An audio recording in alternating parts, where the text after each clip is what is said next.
മാസപ്പടി കേസിൽ മുൻ മുഖ്യമന്ത്രിയും നിലവിലെ പ്രതിപക്ഷ നേതാവുമായ പിണറായി വിജയന്റെ മകൾ ടി വീണയെയും അവരുടെ IT കമ്പനിയായ എക്സാലോജിക്കിനെയും ചുറ്റിപ്പറ്റിയുള്ള അന്വേഷണം എൻഫോഴ്സ്മെന്റ് ഡയറക്ടറേറ്റ് അതീവ ഗൗരവത്തോടെയാണ് മുന്നോട്ട് കൊണ്ടുപോകുന്നത്.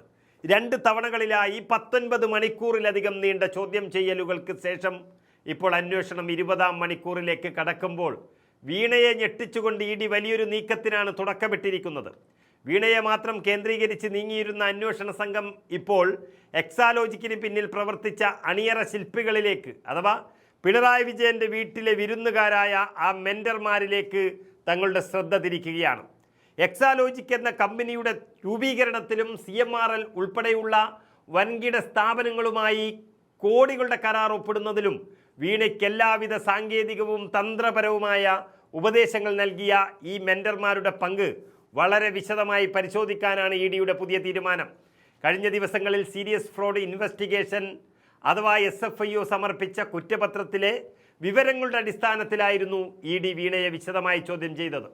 എന്നാൽ CMRLുമായുള്ള IT സേവന കരാറിൻ്റെ സാങ്കേതിക വശങ്ങളെക്കുറിച്ചുള്ള ED ഉദ്യോഗസ്ഥരുടെ ചോദ്യങ്ങൾക്ക് മുന്നിൽ കൃത്യമായോ തൃപ്തികരമായതോ ആയ മറുപടി നൽകാൻ വീണയ്ക്ക് സാധിച്ചിട്ടില്ല എന്നുള്ളതാണ് പുറത്തുവരുന്ന വിവരങ്ങൾ. കരാർ പ്രകാരം നൽകേണ്ടിയിരുന്ന സേവനങ്ങൾ എന്തുകൊണ്ട് നൽകില്ല എന്നതിനും കമ്പനികൾ തമ്മിൽ വാക്കാലുണ്ടാക്കിയ ധാരണകൾ എന്തൊക്കെയായിരുന്നു എന്നതിനും കൃത്യമായ ഒരു വിശദീകരണവും നൽകാൻ വീണ തയ്യാറായിട്ടില്ല എന്നുള്ളത് അന്വേഷണ സംഘം വ്യക്തമാക്കുന്നു. ഈ സാഹചര്യത്തിലാണ് ഈ വൻ സാമ്പത്തിക ഇടപാടുകൾക്ക് പിന്നിൽ വലിയൊരു ആസൂത്രണം നടന്നിട്ടുണ്ട് എന്ന നിഗമനത്തിലേക്ക് ED എത്തിച്ചേരുന്നത്.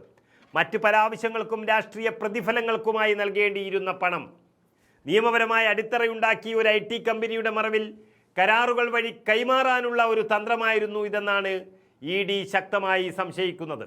CMRL കരാറിലൂടെ മാത്രം 2,72,00,000 രൂപയാണ് എക്സാലോജിക്കിനും വീണയ്ക്കുമായി ലഭിച്ചത്. എന്നാൽ ഈ കോടികളുടെ ഇടപാടിന് ശേഷം ഈ കമ്പനി കാര്യമായ മറ്റു പ്രവർത്തനങ്ങളൊന്നും നടത്തിയിട്ടുമില്ല എന്നതും EDയുടെ സംശയങ്ങൾക്ക് ബലം കൂട്ടുന്നു.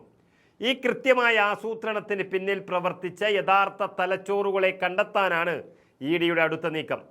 പിണറായി വിജയൻ സർക്കാരിൽ പ്രധാന ചുമതലകൾ വഹിച്ചിരുന്നവരോ അതല്ലെങ്കിൽ വീണയുടെ കമ്പനിയുമായി ഏറ്റവും അടുത്ത ബന്ധം പുലർത്തുകയോ ചെയ്ത ചില പ്രമുഖരിലേക്കാണ് ഇപ്പോൾ അന്വേഷണത്തിൻ്റെ വിരൽ ചൂണ്ടുന്നത്. അത്തരത്തിൽ ഭരണ കേന്ദ്രങ്ങളുമായി അടുത്ത ബന്ധമുള്ള 2 പ്രമുഖ വ്യക്തികളുടെ വിവരങ്ങൾ ED വൃത്തങ്ങൾക്കിടയിൽ ഇപ്പോൾ സജീവമായ ചർച്ച ചെയ്യപ്പെടുന്നുണ്ട്. വരും ദിവസങ്ങളിൽ ഇവരെ കൂടി ഉൾപ്പെടുത്തി അന്വേഷണം വിപുലീകരിക്കുന്നതോടെ മാസപ്പടി കേസ് പുതിയൊരു തലത്തിലേക്ക് വഴിമാറുകയാണ്. ഇതുവരെ നൽകിയ മൊഴികളിലെ അവ്യക്തതകൾ നീക്കുന്നതിനായി വീണയെ ഒരാഴ്ചക്കുള്ളിൽ തന്നെ ED വീണ്ടും ചോദ്യം ചെയ്തേക്കുമെന്നാണ് സൂചന ലഭിക്കുന്നത്. ഇതിനൊപ്പം കരിമണൽ കമ്പനിയുടെ ഡയറിയിൽ പേരുള്ള മറ്റ് പ്രമുഖ രാഷ്ട്രീയ നേതാക്കളിലേക്കും അന്വേഷണം നീളുമോ എന്നുള്ള കാര്യവും സംശയത്തിലാണ്. തീർച്ചയായും വീണ എന്നതിനപ്പുറത്ത് പിണറായിക്ക് പങ്കുണ്ടോ എന്നതിലേക്ക് തന്നെയാണ് ഇപ്പോൾ അന്വേഷണം നീങ്ങുന്നത് എന്ന് ചുരുക്കം.